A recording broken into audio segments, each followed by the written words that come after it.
Sobat Maestro, sesaat lagi kita akan bersama-sama mengikuti program Hidup Sehat Pilihan Kita. Selamat mendengarkan.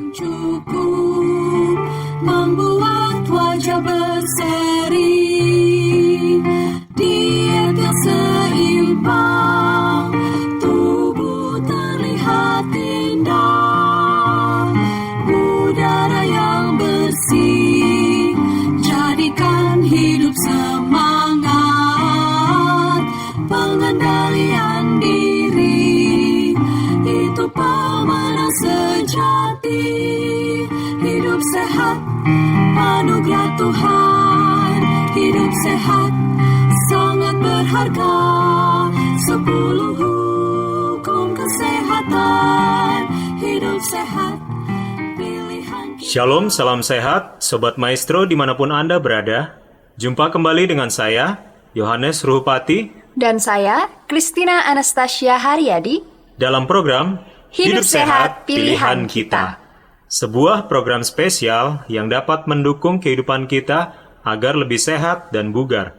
Program ini berisi diskusi dan pemaparan kesehatan yang berbeda dari kebanyakan program kesehatan lainnya, yang mendorong kita semua untuk bisa memilih hidup yang lebih sehat melalui dukungan bahan alami yang disediakan Tuhan bagi kita, baik untuk pemeliharaan ataupun bagi penyembuhan tubuh kita.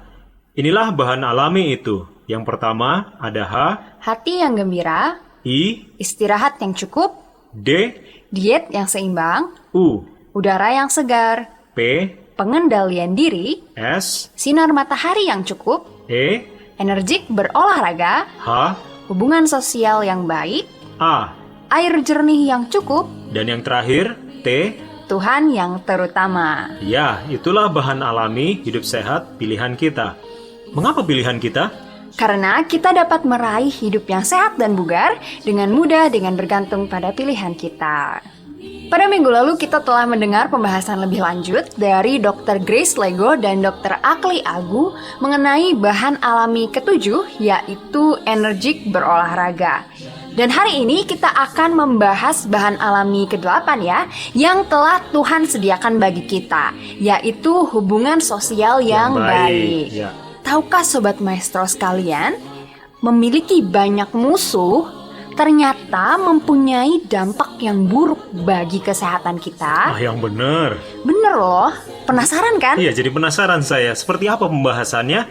Tanpa berlama-lama, mari langsung saja kita dengarkan pembahasan bahan alami ke-8 bagian pertama yang hari ini akan disampaikan masih dalam bentuk diskusi yang dibawakan oleh Dr. Grace Lego dan Dr. Joyce Tobing. Keduanya merupakan pelayan Tuhan yang mengabdikan dirinya untuk melayani masyarakat dalam bidang kesehatan melalui siaran radio ini.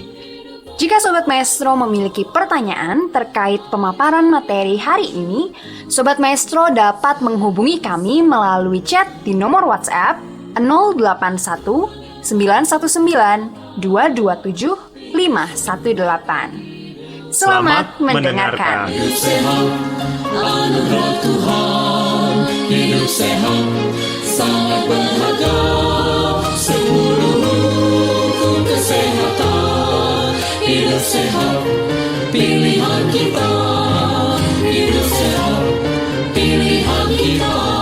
Salam sehat pemirsa, senang sekali kembali berjumpa dengan saya Dr. Grace Lego dalam program Hidup Sehat bersama Rumah Sakit Advent Bandung. Apa filosofi di balik pernyataan? Satu musuh terlalu banyak. Tetapi pernyataan yang kedengarannya begitu wow, satu musuh terlalu banyak. Akan kita bahas bersama narasumber kami, Dr. Joyce Tobing, spesialis obstetri ginekologi, spesialis di Rumah Sakit Advent Bandung. Salam sehat dokter. Salam sehat Dr. Grace. Salam sehat para pemirsa dimanapun berada yang diberkati oleh Tuhan. Oke, baiklah para pemirsa dan Dr. Joyce, kita langsung ke judul daripada pembahasan kita pada pertemuan kali ini tentang satu musuh itu ternyata terlalu banyak. Orang tahu kalau punya musuh tidak menyenangkan, tapi ini satu saja. Kenapa itu terlalu banyak? Apa hubungannya dengan pembahasan kita tentang hidup sehat? Khususnya pada hukum ke-8 ya, hukum ke-8 hubungan sosial yang baik. Nah, itu tentu saja berlawanan dengan hubungan sosial kalau musuh. Gimana dokter kira-kira tentang itu? Terima kasih Dr. Grace. Para pemirsa dimanapun berada, saya ingin membahas sedikit mengenai hukum ke-8 dari 10 hukum kesehatan, yaitu hubungan sosial yang baik. Apa filosofi di balik satu musuh terlalu banyak? Ternyata efek daripada musuh terhadap kehidupan kita itu sangat merugikan. Musuh akan menimbulkan satu kondisi, satu gangguan. Respon maksudnya, respon kita ya. Baik itu dari segi perasaan, baik itu dari akibat ya terhadap fisik kita. Mungkin kita jadi susah tidur, kita jadi tidak selera makan. Lama-lama itu akan merusak tubuh kita. Jadi satu musuh itu sudah merupakan satu beban yang akan merugikan kita. Jadi memang pernyataan itu sangat benar. Dan apakah banyak penelitian ilmiah tentang hal yang diakibatkan oleh karena kita merasa dimusuhi atau memusuhi seseorang sama saja, atau ada bedanya? Sama saja. Terima kasih Dr. Grace dan para pemirsa yang dikasihi oleh Tuhan. Satu musuh sebenarnya itu akibatnya atau dampaknya adalah adanya perasaan tidak disayangi, adanya perasaan tidak dibenci dan dikejar-kejar oleh perasaan yang tidak baik dan tidak menyenangkan. Akibatnya adalah tentunya sekali lagi itu akan sangat mengakibatkan kesehatan kita bisa terganggu. Memang ada pernyataan yang sudah diketahui umum. Saya kan pemirsa juga sudah mengetahui hal itu, bahwa Tuhan menciptakan kita ini sebagai makhluk sosial. Tapi dengan kesehatan, kita juga seringkali diingatkan bahwa sehat menurut definisi WHO itu memiliki 4 aspek. Fisik, mental, rohani, dan salah satunya adalah sosial. Jadi keterkaitan dengan kesehatan ternyata itu sangat-sangat erat, karena itu merupakan salah satu aspek. Nah, sehubungan dengan hal itu, dokter kan spesialis kebidanan dan kandungan. Nah, apakah ada hubungannya dengan kespesialisan dokter, keahlian dokter? Terima kasih Dr. Grace. Jadi kalau kebetulan ya, saya memang selama ini berkecimpung dengan dunia wanita dan reproduksi. Jadi Dr. Grace, kalau kita melihat sebenarnya dari alam penciptaan, dari masa penciptaan dahulu kala, Tuhan itu sudah menciptakan manusia sebagai makhluk sosial. Dia ciptakan Adam dan ada temannya Hawa. Lalu kemudian generasi terus berlangsung. Kemudian dalam dunia daripada reproduksi ini, ternyata sosial itu sudah dimulai dari dalam kandungan, Dr. Grace. Jadi pada waktu sel bertemu ya antara pria dan wanita, lalu berkembang menjadi berjuta-juta sel, berkembang menjadi satu makhluk. Makhluk itu sudah berinteraksi langsung dengan ibunya. Apa yang ibunya rasakan dirasakan oleh anaknya. Dan bahkan pada waktu ibunya berbicara, anak itu bisa mendengar. Itulah ajaibnya ciptaan Tuhan. Memang kalau kita mengetahui dengan lebih detail apa yang terjadi di dalam kandungan, itu sesuatu yang sangat mengagumkan ya. Kita akan mengembalikan syukur dan penghormatan ya buat kita yang sudah jadi ibu ya, bahwa itu adalah suatu kondisi yang sangat ajaib, di mana komunikasi dari ibu kepada bayi itu melalui getaran cairan ketubannya kepada kulitnya, itu adalah tadi ya, ternyata merupakan bukti bahwa makhluk sosial itu, hubungan antara satu dengan yang lain itu sudah dimulai sejak dari masa kandungan ya. Mungkin secara manusia secara utuh, bagaimana sel-sel itu berinteraksi? Kalau kita kan ini sosial antara satu orang dengan orang yang lain, tapi apakah filosofinya itu bisa kita aplikasikan dalam hubungan antar sel? Gimana menurut dokter? Ya. Baik, terima kasih Dr. Grace. Satu pertanyaan yang luar biasa sekali. Kalau kita menilik tubuh kita, ini tubuh terdiri dari yang kita lihat tentunya hanya kepala, tangan, kaki. Tetapi di dalam tubuh kita ini ada beberapa organ. Organ-organ seperti jantung, liver, ginjal, dan sebagainya. Di dalam organ itu terdiri dari sel-sel, Dr. Grace. Masing-masing organ mempunyai jenis selnya sendiri-sendiri. Dan setiap sel-sel ini berinteraksi dengan sangat harmonis, sinergi satu sama lain, tidak mengganggu organ yang lain. Seharusnya seperti itu ya. Harusnya hubungan sosial seperti itu. Lalu di dalam sel ada inti sel. Di dalam inti sel ada lagi yang paling kecil kromosom, dan di dalam kromosom disusun oleh apa yang disebut dengan gen, ya DNA.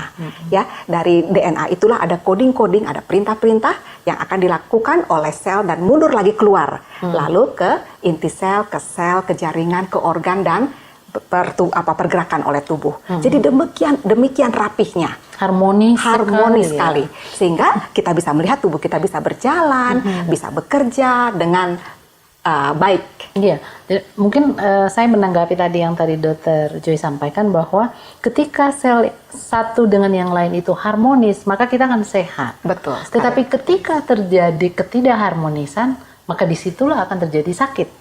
Misalnya sekali, Dr. kanker ya, gimana kan dokter juga nangani itu pasien-pasien dengan kanker saluran reproduksi, gimana dok? Betul sekali, ya Dr. Grace, ini sangat bisa Ajaib, ajaib dan bisa diaplikasikan untuk hubungan sosial yang baik. Betul. Jadi kalau kita berbicara mengenai penyakit dan sel kanker, memang itu terjadi sesuatu masalah ketidakharmonisan antara satu sel dengan yang lain.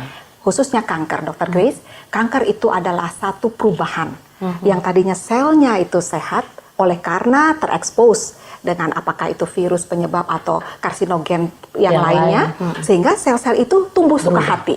Dia berubah, tumbuh suka hati modelnya, tidak peduli sama sel tidak peduli sel di sampingnya, Iya. dan yang paling ironisnya adalah sel itu tidak senang di satu tempat, dia senang pergi ke tempat lain mengganggu organ yang lain, sampai akhirnya makhluk tersebut. Ya, jadi filosofinya Tuhan sudah buat di dalam tubuh kita, Ada di dalam ya, tubuh kita, betul. mulai sejak kita kandungan sampai kita menjadi dewasa seperti sekarang ya. Nah sekarang bagaimana dengan hubungan sosial antar manusia? Apakah penelitian-penelitian ilmiah cukup banyak membuktikan bahwa memang kalau orang tidak punya hubungan sosial yang baik, nanti akan sakit gitu kan? Maksudnya bahasa vulgarnya seperti itu. Kira-kira gimana? Ya, Dr. Grace, terima kasih. Para pemirsa dimanapun berada, ada beberapa penelitian yang dilakukan oleh orang-orang yang memang senang meneliti, yang mengatakan seperti contohnya ya, di tahun 79 ada penelitian dilakukan di Amerika, di California, yang menyatakan bahwa seseorang yang tidak mempunyai sahabat, yang hidup terisolasi itu mempunyai 2-3 kali lebih tinggi resiko mati lebih mudah. Kemudian ada lagi penelitian yang lain ya, di Swedia, orang yang kesepian ya, lalu tidak mempunyai teman, hidup senang menyendiri, 4 kali lebih besar resiko untuk meninggal lebih cepat.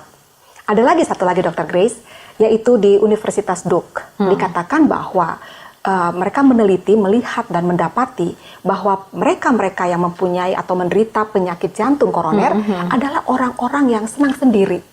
Ya kebetulan juga mereka yang memang belum mempunyai pasangan. Wah, ini jadi atau paling sedikit tidak mempunyai teman dekat. Mungkin hubungan sosial ini Dr. Grace ternyata bukan hanya sekedar say hello, selamat siang lalu berlalu, tapi ini teman. Berarti teman itu mempunyai satu interaksi dan tidak berlangsung 1 kali atau 2 kali ya, ada terus beberapa lama. Berarti. Dikatakan Dr. Grace bahwa orang tersebut 3 kali lebih tinggi yang tidak punya pasangan, punya pasangan itu untuk menderita penyakit jantung dan meninggal. Tadi lebih cepat mati ya, ada 2 penelitian mati muda. Kemudian ada satu dengan penyakit jantung. Tentu saja saya yakin pemirsa nggak ada yang mau mati muda, demikian juga nggak ada yang mau menderita sakit jantung. Karena itu berarti tipsnya adalah kita harus memiliki teman ya. Betul sekali. Nah mungkin lebih spesifik lagi, hubungan sosial yang seperti apa sih? Nggak cuman yang say hello, basa-basi. Benarkah? Karena kan ada orang yang memilih untuk hidup lajang, tidak menikah. Nah, apakah mereka pun tidak mempunyai kesempatan untuk sehat? Kalau misalnya di Alkitab kan juga di dalam 1 Korintus 7 ada orang yang Tuhan izinkan memang untuk hidup sendiri. Nah, apakah memang kalau mereka hidup sendiri mereka harus mati muda, mereka harus sakit jantung? Rasanya agak kurang fair juga ya. Gimana dok? Ya, terima kasih Dr. Grace. Itu adalah satu pernyataan dan pertanyaan ya yang sangat baik. Betul sekali bahwa bukan berarti kalau saya putuskan bahwa saya tidak mempunyai pasangan, saya akan menderita seperti orang tersebut. Tetapi ternyata Alkitab mengatakan, dan bahkan beberapa buku testimoni yang ditulis oleh Nyonya White mengatakan bahwa apabila kita sebagai pemberi ya, kita sebagai pemberi perhatian orang lain, pemberi mengasihi orang lain, lalu memperhatikan orang lain, itu berdampak positif terhadap kesehatan kita. Jadi dikatakan jangan jemu-jemu berbuat baik. Jadi sekali lagi Dr. Grace, tidak selalu harus mungkin teman dekat, tapi kalau kita berbuat baik kepada orang lain itu sudah termasuk di dalam hubungan sosial yang baik. Ya, seperti contohnya Mother Teresa. Ya. Dia kan biarawati, jadi dia tidak menikah, tapi hidupnya dipenuhi kebahagiaan. Karena kalau menurut saya orang-orang yang berbahagia adalah orang-orang yang memiliki hubungan sosial yang baik. Gimana menurut lo? Terima kasih. Pernyataan Bunda Teresa ini kita harus ingat ya, harus camkan, sederhana sekali. Apa yang dikatakan beliau? Dia adalah seorang pelayan yang luar biasa. Dalam kesederhanaannya, dia melakukan maksimal kepada orang lain. Dan dia temukan katanya, penyakit yang terbesar itu bukan penyakit TBC, bukan penyakit kusta, tetapi apa? Ada 3 hal. Tidak diingini, yang merasa tidak diingini, tidak dicintai, dan tidak diperdulikan. Luar biasa sekali. Jadi kalau kita sudah merasa tidak dicintai, tidak diinginkan, maka itulah penyakit. Dan itu yang melanda manusia paling besar ya.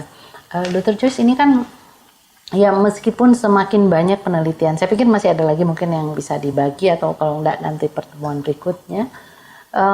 Adakah kira-kira penelitian yang lebih spesifik yang ada di dalam inti sel kita tentang pengaruh daripada hubungan sosial yang kurang baik yang menyebabkan ketegangan-ketegangan yang kronik yang berpengaruh terhadap sel seseorang? Oh ya, terima kasih Dr. Grace.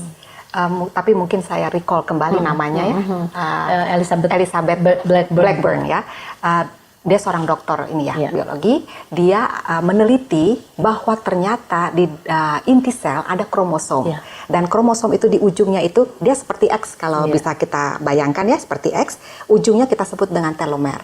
Dikatakan bahwa dia meneliti telomer atau kromosom orang-orang yang kehidupannya penuh stres, penuh masalah, telomernya itu memendek, dokter. Dibandingkan dengan orang yang sosialnya baik, hidupnya happy, easy going, itu telomernya memanjang. Dan ternyata telomer ini yang ada dalam kromosom itu juga berpengaruh kepada umur seseorang. Semakin pendek telomer, maka umur semakin tua. Itu Jadi tadi penelitian dari, kalau nggak salah dia dapat Nobel dengan penelitiannya itu ya. Betul, jadi di inti sel kita di ujungnya, bila mana kita memiliki stres yang kronik dibandingkan dengan orang seusia kita, maka kita akan memiliki telomer yang pendek. Iya. Berarti akan cepat tua dong ya. Betul, dokter. Nah, bisa juga kita lihat kayaknya orang kalau misalnya tidak punya banyak teman, kelihatan lebih tua, apa kita bisa hubungkan seperti itu? Ya. Kan dia akan jadi mungkin begini Dr. Grace dan para pemirsa dimanapun berada, bisa bayangkan ya kalau kita sendiri senyum tidak pernah menebar di bibir kita, pikiran kita tidak happy, berkerut terus kan Dr. Grace. Jadi itu yang membuat sel-sel kita jadi mengkerut juga. Jadi kelihatan lebih cepat berkerut, lebih cepat tua. Dan salah satu senyum ya. Senyum, jadi kalau kita senyum di luar, berarti itu juga menggambarkan di dalam sel kita itu juga tersenyum. Boleh kasih. Kita kira-kira seperti itu ya. Dr. Grace, saya mau bagi nih, silakan. ada satu ayat ya, ada satu ayat yang tertulis dalam Matius 15 ayat 18 dan 19. Dikatakan apa yang keluar dari mulut berasal dari hati. Ya, dan itulah yang menajiskan orang.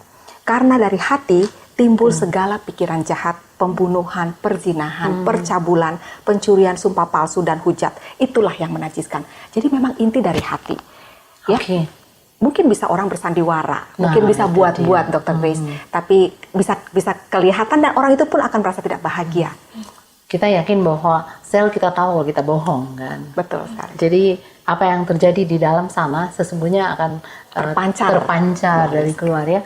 Karena seringkali kita bertemu dengan seseorang, dia tidak banyak berbicara tapi kita merasa nyaman dengan dia ya. Tapi ada orang, siapapun yang berinteraksi dengan dia, maka dia akan ada masalah saja. Yang si troublemaker. Aduh, betapa tidak berbahagianya orang seperti itu ya. Tidak memiliki hubungan sosial yang baik. Nah, Dr. Joyce, kalau kita lihat dunia sekarang ya, orang lebih cepat marah. Kepentingan-kepentingan dirinya kalau disinggung atau disenggol, begitu mudah amarah, begitu mudah dia mencetuskan permusuhan. Kira-kira ada jawaban kenapa hal ini terjadi sekarang? Terima kasih Dr. Grace. Memang betul apa yang dikatakan oleh Alkitab. Pertanyaannya begini Dr. Grace, di dalam Yakobus 4 ayat 1 dan 2. Dari manakah datangnya sengketa dan pertengkaran di antara kamu? Bukankah datangnya dari hawa nafsu yang saling berjuang di dalam tubuhmu? Jadi ini sangat erat kaitannya dengan pengendalian diri. Ya, mungkin ada hukum kesehatan yang lain yang membahas mengenai pengendalian diri. Adanya harapan, ekspektasi yang melebihi ya, yang diharapkan dari orang lain yang dia tidak dapat, sehingga timbul amarah itu. Jadi terlalu banyak berharap kepada orang lain, Dr. Grace, dan menuntut, ya mereka harus buat begini ke saya. Jadi ego kita yang dibesar-besarkan itu yang bikin, jadi membuat suasana hati kita itu tidak damai, emosi kita pun gampang tersulut. Dan jangan lupa Dr. Grace bahwa di sini peranan setan, ya, dia berusaha memang untuk mengacaukan kita. Dia tidak senang melihat manusia itu hidup damai. Apakah ini mungkin ya, saya berpendapat juga bahwa ini berhubungan dengan kecenderungan sekarang kan orang individualistik itu sangat tinggi. Jadi membuat kita semakin privacy kita semakin tinggi, dan mungkin apakah itu berhubungan dengan semakin sensitifnya orang berhubungan dengan orang yang lain. Ya, saya pikir juga Dr. Grace bahwa itu sangat berkaitan dengan keegoisan, dan memang itulah tanda-tanda akhir zaman ya, cinta diri, cinta uang, tidak mengasihi orang lain. Alkitab sudah menuliskannya. Jadi memang itulah yang semakin lama semakin tebal, semakin besar di antara kehidupan manusia. Itu sebabnya kita harus lebih hati-hati, ya, harus lari kepada sumber damai itu, sumber persahabatan yang sejati, yaitu Tuhan kita Yesus. Gimana dengan orang yang kepribadiannya memang senang sendiri, orang rumahan misalnya.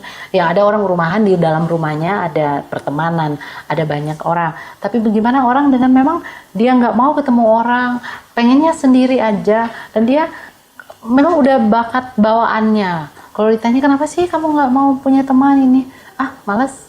Gimana maksudnya tips untuk orang? Karena kan kita tadi udah dengar penelitian bahwa orang-orang yang tidak mempunyai teman, maka dia akan lebih cepat mati kan, kalau kita bahasa nggak enaknya kayak gitu ya. Tentu kita mau supaya dia keluar dari zona nyamannya. Gimana untuk orang? Sebelum kesimpulan, karena waktu kita sangat terbatas ya. Habis ya.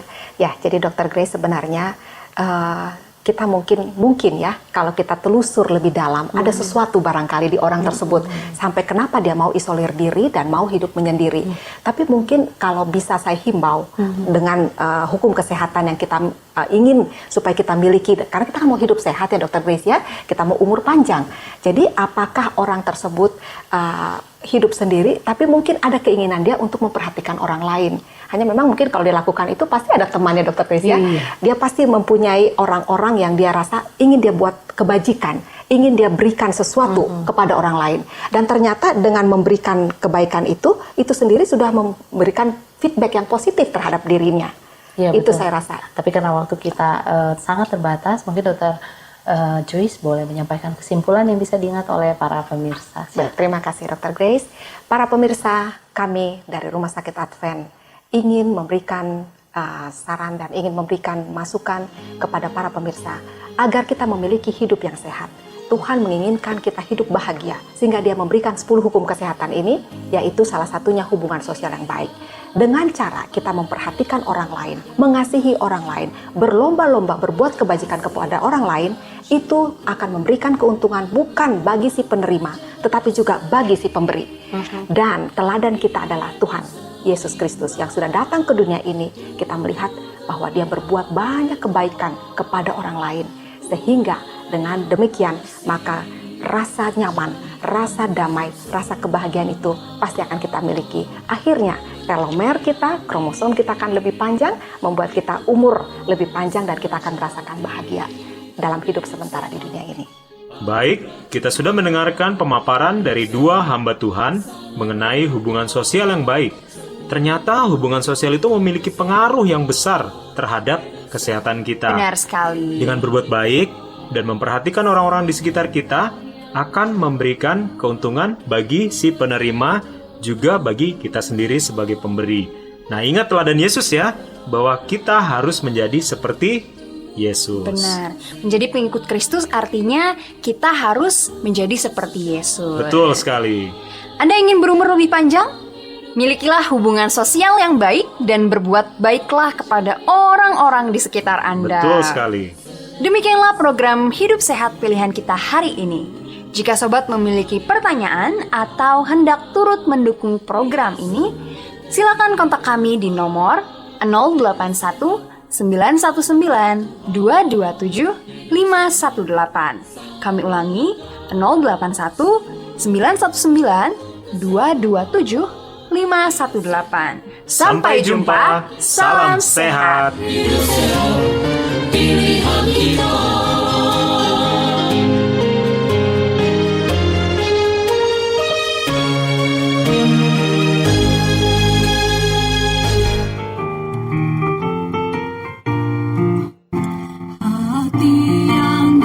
Sobat Maestro, Anda baru saja mendengarkan program Hidup Sehat Pilihan Kita. Terima kasih atas kebersamaan Anda. Istirahat yang cukup membuat wajah berseri.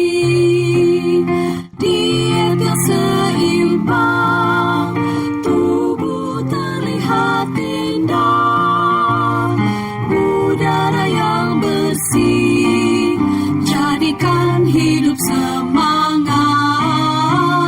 Pengendalian diri, itu pemenang sejati.